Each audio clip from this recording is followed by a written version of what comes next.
আজকে সকাল সকাল শাইকের গাড়িটা আমি ধুতে নিয়ে আসলাম, যেখানে বসে বসে যেখানে গাড়িগুলো ধোই এখানে আমি নিয়ে আসলাম গ্যারেজে ধোয়ার জন্য। তো এই যে প্রথমে আমি গাড়িকে লিফটে উপরে উঠাই দিলাম, তারপরে এই যে পানি মেরে আগে ময়লাগুলো ফালাচ্ছে। আমি ইঞ্জিলে একটা কাগজ দিয়ে দিলাম যাতে ব্যাটারিটা না ভিজে। তো ওরা সবাই ভিতরটা ঝাড়তেছে, ভাই আবার হাওয়া দিয়ে ভিতরটা পরিষ্কার করতেছে, এই যে পিছনেও।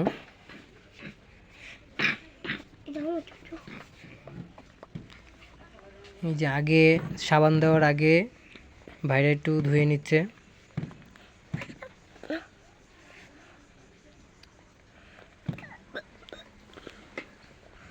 পরে ফোম দিবে, ফোম দিয়ে পরে আবার ধোয়াবে। এই যে ফোম দিচ্ছে,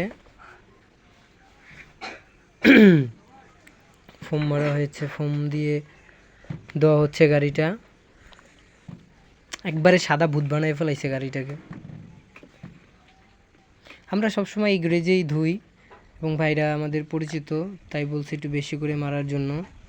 তাই পুরো গাড়িটাকে একেবারে পুরো মাইকে ফেলাইছে। ধোয়া শেষ, এখন ভিতরে ম্যাটগুলা লাসবে, লাসার কাজ চলছে। এই যে কমপ্লিট, লাসাও কমপ্লিট। এখন গাড়িটা বের হয়ে আসতেছে, আমরা এখন চলে যাব গাড়িটা নিয়ে। ধোয়া কমপ্লিট।